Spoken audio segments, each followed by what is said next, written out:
When people talk about getting cheap car insurance, they're usually talking about paying as little as possible for their monthly premium. But a cheap premium is not the whole story. And you know it's not the whole story because when insurance companies talk about their finances and what costs they're concerned about, policy premium almost never comes up. Behind the scenes, insurance companies are obsessed with this one metric. It's called the loss ratio. Alright, quick, before I explain more about this secret industry metric, let me introduce myself. My name is Andrew and I started Blueberry Insurance Agency with one goal in mind: make auto insurance better for everyone through education. Now, that's because we believe that getting people to understand more is the best way to make them pay less in the long run. Okay, back to talking about the loss ratio.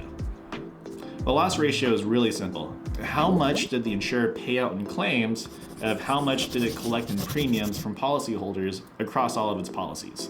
So let's say an insurer has a 70% loss ratio. That means for every $100 that they're collecting in premium, they're paying out $70 in claims and pocketing $30. Simple as that. I'm a big fan of using loss ratios to assess an insurance company because they can't fake it. There's no subjective 5-star reviews or a gameable awards process, and it's way better than trusting what an insurer says about themselves on their own website. It can reveal a lot about a company, how hard it might be to get a claim paid out, whether they consider themselves a budget insurer or a premium insurer, and of course, the true cost of that insurance in the long run. Here's how to get the true cost of your insurance. Take your annual premium, say it's $3,000, and multiply it by your insurer's loss ratio. The standard loss ratio is like 70%, so $2,100. That's coming back to you in value purely by way of claims paid. So that's car accidents, getting hit by a branch, fires, floods, the whole thing. The other 30%, or $900, is mathematically what you're losing to your insurer each year. Now, big asterisk. This is not what the result of each year is going to be like for each policyholder. For most people, car insurance is many years of making no claims and then suddenly needing to make a giant claim in 1 year. So it's often 10 years of losing $3,000 and then one big multi-car wreck where luckily no one's hurt, but you need to turn your totaled car into a $25,000 actual cash value payout. Suddenly like that, you're at $25,000 paid out in claims out of $30,000 in premiums paid, and your loss ratio to the insurer is an above average 84%. Why don't we use loss ratio more regularly when it seems so useful? It's mostly marketing. Advertising low premium prices is just easier for people, easier on the ears, even though it's a flawed metric. And when you're marketing to millions of people, you need the simplest message possible.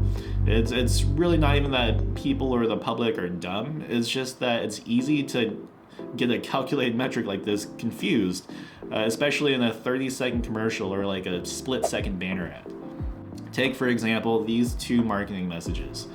$1 a day for auto insurance, a very popular, though very extremely misleading message, and auto insurance that returns on average almost 100% in value back to policyholders after business costs. Obviously, $1 a day for auto insurance sounds better, even though the second policy is most likely a better value for the consumer. And this is a shame because it makes people way worse car insurance shoppers. Loss ratio is way more useful than price when comparing insurance companies. Here's how you'd use loss ratio to shop for insurance. Let's say you're shopping between two insurers, insurer A and insurer B. And insurer A is the same example we've been using, has a premium of $3,000 a year and a loss ratio of 70%. Then you get a quote from insurer B who's coming in with a premium of $2,000, but a loss ratio of 50%. Quick math, you can see that insurer A is costing you that $900 a year to use, and insurer B costs $2,000 in premium, but actually costs you $1,000 a year. Not only is insurer B costing you more, but they're only paying back in value for claims $1,000. And here's the key. It's not like you'll get in fewer accidents because you have insurance B. You'll drive the same car, you'll be in the same make-pretend accident, and with these same circumstances, insurer B will have to figure out a way in the long run across all of its policies to only pay out $1,000 instead of that $2,100. If you're super skeptical about this, as everyone should be when finding out new information, you have good reason for it. It's because you can save $1,000 a year in premium for 10 years and insurance B to get stiffed for half value from your claims, or you can pay an additional $1,000 a year to get full value from your claims with Insurance A. And in this specific single possibility, the change in value between insurer A and insurer B is actually almost nothing in the long run. And you'll find this a lot with policies across different types of insurance. So you'll get what you paid for, and you'll also not get what you didn't pay for. It's basically the difference between prepaying for risks now or paying for it later when an accident actually happens. But, big but, the difference in real world application between insurer B and insurer A, insurer B ends up being everything everyone hates about insurance companies. Individual policyholders might have like some bad claim stories from insurer A because it just happens when there's that many claims, but not nearly as many as bad stories that'll have to come from insurance B in order to hit their numbers. So all things being economically equal, especially for the buyer of the insurance, and assuming you can pay the extra $1,000 a year or $83 a month now, picking insurer A makes the entire auto insurance ecosystem better for everybody. Okay, so now you've heard my pitch on why to use the loss ratio. Now be amazed at how easy it is to find for all insurance companies. I've linked this report. It's hundreds of pages long, but don't worry, we only need one page, and I'll show you how to get there. So this is for 2024, published in June of 2025. It's historic data, but it's going to serve our purposes that we need. But what we're looking for is this private passenger auto liability. This is the liability portion of your insurance. And then total private passenger auto, which is going to be liability plus all the actual property damage. You can see private passenger auto physical damage here. Let's go ahead and take a look at total private passenger auto. Yeah, this is a 650-page document, but we want to go straight to $399. You want to look at only private passenger auto liability if you're only going to buy a minimum coverage. Minimum coverage being only the liability portion that's legally required in most states. All right, cool. So we can see for the entire country, for total auto insurance written, both liability and property, who are the largest insurers by premium written, their premiums actually earned, so how much they actually collected out of their policies that they had, and then their loss ratios right here, the thing that we're definitely looking for. This is the entire country, but you want it by state. You want the state that you're in, so you can just scroll to find the state that you're in. And being a Californian auto insurance agency, we're gonna go straight to California here. All right, so here we have California auto insurance companies for both liability and property, and you can see the top 10 insurers right here. First of all, the top 10 is important to know. You just want to know who's actually signing the most insurance in your state, so you know what your options are. If you're someone that only wants to have a big insurer, then these are the top 10 that you're going to be picking from. State Farm Group is State Farm. You can just see right away that this loss ratio is way higher than everyone else's. It sounds like it'd be good from a consumer perspective, but when it's too high, you have lots of questions. Mostly, what are they gonna do in order to get profitable, which is what a lot of State Farm is doing right now in the state of California. Auto Club, second largest insurer, is AAA. Berkshire Hathaway is Geico, actually. So that's Warren Buffett's Berkshire Hathaway. They actually own Geico, and they use Geico to fund all their investments.